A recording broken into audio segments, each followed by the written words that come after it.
मैं चमचागिरी कर रहा हूँ मोहम्मद अली मिर्ज़ा के लिए। अरे भाई, कोई सिरातुल शॉट को समझाए, सिरातुल भाई को समझाए कि तुम कर क्या रहे हो भाई। तुम्हें कुछ समझ में आ रहा है या नहीं? कहीं भी किसी को कुछ भी कह देते हो। कभी सुन्नियों वाला टोपी लगा लेते हो और लोगों के दरमियान बैठकर लोगों को धोखा देते हो कि मैं सुन्नी हूँ। अब कोई भी टोपी लगाओ, इसमें कोई हर्ज नहीं या कोई गुनाह नहीं है। सुन्नी वाला टोपी पहनकर बैठ जाते हो अपने वीडियो में और लोग तुम्हें सुन्नी समझते हैं। लेकिन आज जो है तुम्हारा काला चेहरा लोगों के सामने आया है। जब इंजीनियर मोहम्मद अली मिर्ज़ा की बातें होने लगी तब तुम्हारा काला चेहरा लोगों के सामने आया, तब तुम्हारी पहचान हुई कि हकीकत में तुम हो किसके साथ। ये आप जो देख रहे हैं ना, ये सिरातुल भाई है, जिनके यूट्यूब चैनल पर मिलियनों में सब्सक्राइबर है। और आजकल पता है ये क्या कर रहे हैं? पता है, इंजीनियर मोहम्मद अली मिर्ज़ा का साथ दे रहे हैं। मैं क्यों कह रहा हूँ? मैं क्यों कह रहा हूँ? जब इनकी वीडियो को आपको देखेंगे, इनकी लाइव वीडियो को, तो आपको समझ में आएगा कि ये इंजीनियर मोहम्मद अली मिर्ज़ा का साथ दे रहे हैं। मैं चमचागिरी कर रहा हूँ मोहम्मद अली मिर्ज़ा के लिए। लेकिन नहीं, तुम्हारे आलिम दीन जो है ना, कुछ फिरकों के, अभी क्या बोलूँ, उनको तो बयान तक करना नहीं आता, तकरीर सही से करना नहीं आता। उनको तो बस कहानी शरीफ उससे मतलब है। किसी हदीस की, कुरान की बातें उनको तो ढंग से करना नहीं आता है। और जब करना नहीं आता है तो उसकी गलती पकड़ रहे, इसकी गलती पकड़ रहे, ये ऐसा है, वो ऐसा है, यही सब लगा रखा है तुम लोगों ने। और अहले सुन्नत वल जमात के उलमा को ये क्या कह रहे हैं कि तुम्हारे उलमा को तो सही से तकरीर नहीं बोलने आता, तुम्हारे उलमा को तो कुरान व हदीस से बयान नहीं करते हैं। और सबसे पहली बात, सिरातुल भाई ने कहा कि तुम लोग नफिल के लिए लड़ रहे हो, फ़र्ज हम पर जो है वो अदा करो और उसी से हमारा बेड़ा पार हो जाएगा। और नफिल के लिए तुम लड़ते फिरते हो। तो मेरे भाई सिरातुल भाई, ऐसे लोगों से तो पहले मुँह नहीं लगना चाहिए। पहले ऐसे लोगों को चाहिए कि वो तालीम हासिल करे, जानकारी हासिल करे, तब जाकर जो है वीडियो बनाए, कहीं पर जो है जाकर बयान दे। इनको तो इल्म है ही नहीं है, जानकारी है ही नहीं है, कुछ भी बकना शुरू कर देते हैं। अरे फ़र्ज़ के बाद मेरे आक़ाए करीम सल्लल्लाहु अलैहि वसल्लम ने नफिल को पढ़ने, कसरत से नफिल पर अमल करने की तलक़ीन की है। एक हदीस पाक सिरातुल भाई मैं सुनाता हूँ, सुनना। मेरे आक़ाए करीम सल्लल्लाहु अलैहि वसल्लम इरशाद फरमाते हैं कि क़यामत के रोज़ सबसे पहले अगर बंदे से किसी चीज़ के बारे में पूछा जाएगा तो वो नमाज के बारे में पूछा जाएगा। और जिसकी नमाज़ें कम व बेश होगी तो फिर अल्लाह फरमाएगा फ़रिश्तों से कि देखो इनकी अमलियाती ज़िंदगी में क्या इन्होंने नफिल पढ़ा, नफिल की अदायगी की। अगर इन्होंने नफिल को पढ़ा होगा, फ़र्ज़ अगर एक का दुक्का छूट गया होगा और ये इन्होंने नफिल को पढ़ा होगा, तो अल्लाह रब्बुल इज़्ज़त नफिल पढ़ने के सदक़े उनकी फ़र्ज़ को पूरा फरमाएगा।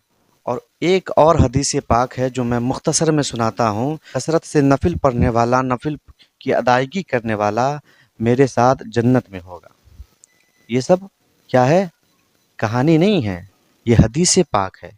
ये बंदा कहता है कि हमारे उलमा को कुरान पढ़ने नहीं आता। ये सिरातुल भाई कहता है कि हमारे उलमा को कुरान से दलील नहीं देने आता, हमारे उलमा सिर्फ़ कहानियाँ सुनाते हैं।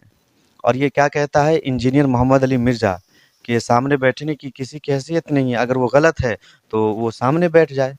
अरे भाई, आपने नहीं देखा कि उनके गाँव ही में प्रोग्राम था और उस प्रोग्राम का आवाज़ उनके घरों तक पहुँच रहा था और वो उस पूरे प्रोग्राम को लाइव देख रहे थे और माइक से भी आवाज़ उनके कानों तक जा रहा था। मुफ्ती मुनीबुर रहमान साहब पहुँचे हुए थे। अगर इतना ही शौक़ था मुनाज़रा करने का तो क्यों नहीं चले गए? उनको तो बस बहाना चाहिए ना, उनको बस बहाना चाहिए बचने का, ताकि मेरी वाहवाही होती रहे। इंजीनियर मोहम्मद अली मिर्ज़ा को बचने का एक बहाना चाहिए और वो बचते आ रहे हैं। और ये सिरातुल कहता है कि हमारे अगर वो हक़ पर नहीं हैं तो ये लोग क्यों नहीं जो है उससे जो है मुनाज़रा करते हैं। तो हमारे उलमा मुनाज़रा करने के लिए तैयार है, लेकिन मोहम्मद अली मिर्ज़ा ने बहाना बना कर रखा है कि कोई बड़े को लेकर आओ। कि क्या कोई कुरान हदीस में लिखा हुआ है कि मुनाज़रे के लिए किसी बड़े को लाया जाए? अरे मुनाज़रा करने से पहले ये तहकीकात ये देख लो कि हमारे मुकाबिल है या नहीं, इनकी बातों में दम है या नहीं, है तो फिर उससे मुकाबला करो। फिर हमारे मुनीबुर रहमान साहब से मुकाबला क्यों नहीं करते? اور آپ کہتے ہو کہ محمد علی مرزا کی باتوں کا کوئی جواب دینے والا نہیں ہے، تو سنو سراج البھائی، ہمارے مفتی راشد محمود رضوی نے محمد علی مرزا کا ہر ایک بات کا جواب دیا ہے، وہ بھی دلائل کے ساتھ۔ آپ نے نہیں سنا؟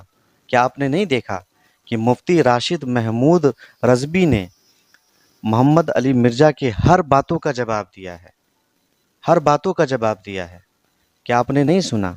تو سراج البھائی، گمراہیوں سے نکلو اور نکل کر باہر آؤ، یا آپ محمد علی مرزا کے ساتھ ہو تو بتا دو کہ میں محمد علی مرزا کے ساتھ ہوں۔ لوگوں کو دھوکہ میں نہ رکھو، لوگوں کو اس کشمکش میں نہ رکھو کہ میں تو یہ اہل سنت والجماعت کے ساتھ ہوں، یا وہابیوں کے ساتھ ہوں، یا دیوبندیوں کے ساتھ ہوں، اور گن گا رہے ہو محمد علی مرزا کا، باتیں کر رہے ہو محمد علی مرزا کا۔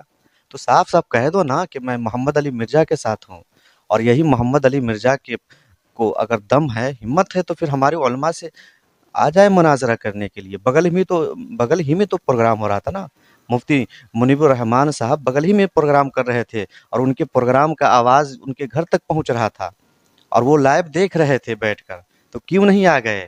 بس ان کو تو بہانہ چاہیے کہ کسی بڑوں کو لے کر آؤ، کیونکہ وہ جانتے ہیں کہ جب میں مناظرہ میں بیٹھ جاؤں گا تو میرا پول کھل جائے گا۔ میں مناظرہ میں بیٹھ جاؤں گا اور میں ہار جاؤں گا تو لوگ صحیح اور غلط کو پہچان لیں گے۔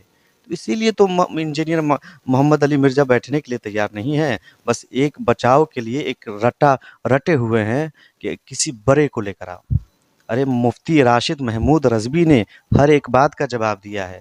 اگر ہمت ہے محمد علی مرزا کے اندر تو پھر ان کی باتوں کو رد کر کے دکھائے، ان کی باتوں کا جواب دے کر دکھائے۔